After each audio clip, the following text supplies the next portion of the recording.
নমস্কার বন্ধুরা, আশা করি তোমরা সবাই ভালো আছো। আমিও ভালো আছি। আমার নতুন দিনের নতুন একটি ব্লগে তোমাদের সবাইকে স্বাগত। আজ ভোরবেলা থেকেই হচ্ছিল প্রচণ্ড বৃষ্টি, আর আজ তাই ওয়েদার ডিমান্ড একটা রেসিপি বানিয়ে ফেলি। আজ বানাবো আমার পছন্দের আমাদের সকলের পছন্দের খিচুড়ি।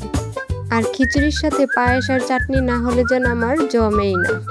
তার জন্যেই প্রথমেই বানিয়ে নিব পায়েসটাকে। আর পায়েসটাকে বানানোর জন্য চুলায় দুধ বসিয়ে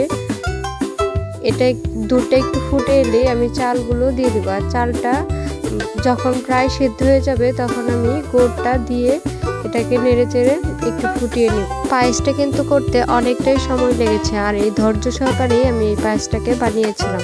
খেতে কিন্তু খুবই মজা হয়েছিল। তারপর চাটনিটাকে বানিয়ে নেব। আর চাটনিটাকে বানানোর জন্য প্রথমে একটা পাতিল বসিয়ে তাতে একটু তেল দিয়ে শুকনো মরিচ আর একটু সরিষা দিয়ে ফোড়নে দিয়ে দিলাম। আর ফোড়নটা রেডি হয়ে গেলেই আমি কেটে রাখা আমগুলো দিয়ে দিলাম।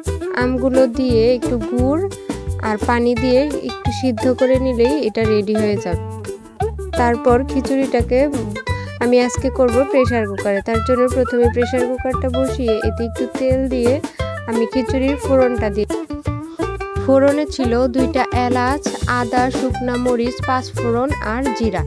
ফোড়নটা ভালোভাবে নেড়ে চেড়ে নিয়ে এটা একটু ভাজা হয়ে এলেই আমি এতে ঢেলে দিব সবজিগুলো দিয়ে একটু হলুদ গুঁড়ো, ধনে গুঁড়ো আর জিরা গুঁড়ো দিয়ে ভালো করে নাড়িয়ে চাড়িয়ে নিয়ে আমি দিয়ে দিব ধুয়ে রাখা চালগুলো।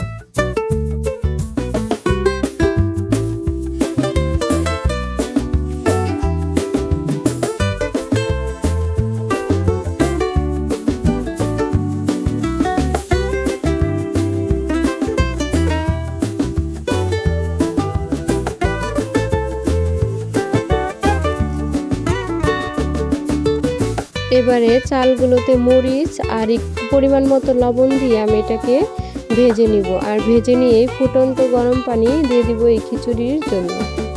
প্রথমে ঢাকনাটাকে দিয়ে একটু একটু করে আমি এটাকে সেদ্ধ করে নিব।